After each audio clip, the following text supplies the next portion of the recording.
Hello, everybody. Welcome to the show. As you can see, I'm kidless right now. My wife and I had both busy, kind of complicated days logistically, and so she had to shuttle the kids, drop a bunch of groceries off. I was just getting home from work. We crossed paths, stole a quick kiss. She ran off to take the boys to they're doing tennis lessons. I know it's kind of crazy, 4 years old doing tennis lessons. We're doing different things, see what they like. Anywho, so they're there exercising, and Daddy's just, sitting at home drinking a beer. It's the first lesson I've missed. Usually I try and go with them, and I think they like when I'm there. It's kind of fun. Raylan will hit the ball, and then he looks over and he goes. But today, just I had to put the groceries away. So that's real life, right? Pretty stoked here. So this beer release actually came out a while ago. Traded a bunch of them away. Gave away a bunch when I had some friends over. And finally, I'm actually getting around to trying it. So this was released, let's see, on 3/13, mid-March. It's from Moonraker Brewing in Auburn, California. Citra Crush'd. Now, this used to be Citra Crush, and apparently, I talked to one of the owners, and she said that I think it was Budweiser wrote them like a cease and desist letter, and was gonna come after them legally if they didn't change the name from Citra Crush to something else. So that was actually kind of cool, getting on the radar of the big boys. Kind of lame too, dude, come on. Plus, Crush? What, for all the people watching, does Budweiser have some kind of Crush beer out there that's trademarked? I don't know. Anyway, fun fact. Let's see. So this has been a crowd favorite. Everybody I usually share this beer with, at least in previous releases, it's my dad's favorite beer from Moonraker. A lot of times people kind of don't like the big doubles, the big triples. There's really big boozy beers. So the Crush series is, it's kind of a slang term, right? It's crushable when it's easy to drink, light alcohol, which is kind of funny. It's still 7%, so, take that for what it is. I guess we've morphed over the years to what's deemed light and crushable. Coors Light is 4%, right? I don't know.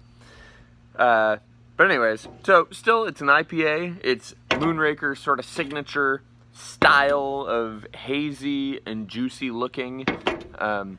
Citra has always been, I'm a home brewer too, and Citra has always been one of my go-to favorite hops to use when I go to the brew store, and they have all the hops freshly bagged up, ready for home brewers, and sometimes they're out measuring and loading these bags, and it smells so good in that store when they're doing that. And same thing when I'm home brewing and I cut open the hop bags.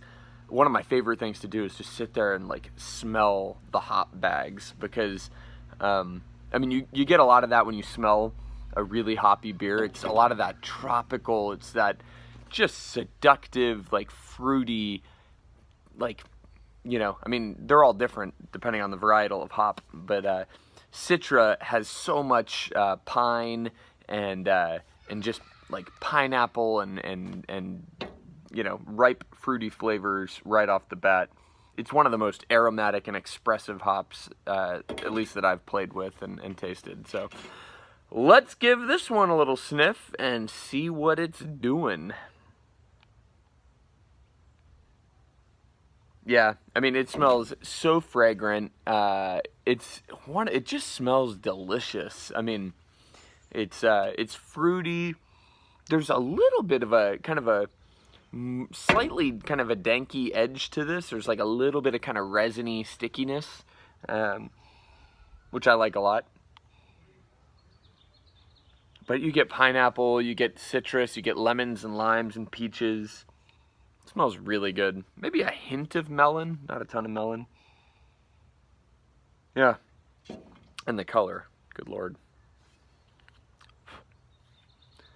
Let's taste it.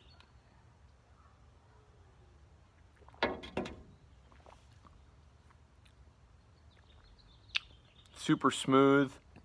The same flavors come right through on the palate as well. So you smell it, you're smelling all that fruit. You taste it, you're tasting the same fruit.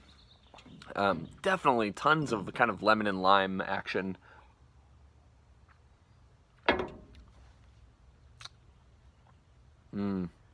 It's good. I'll leave it at that. I mean, they make incredible New England hazy IPAs at Moonraker. I've said this before. I think they rival the best in that category.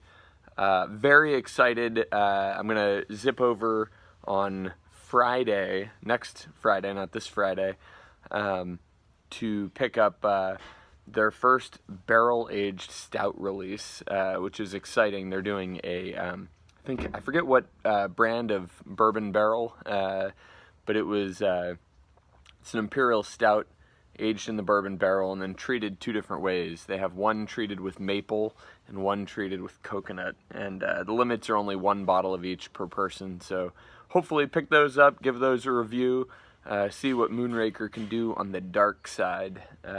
Pretty stoked about that. So, anywho, cheers everybody, enjoy your week, and yeah, have fun. Bye.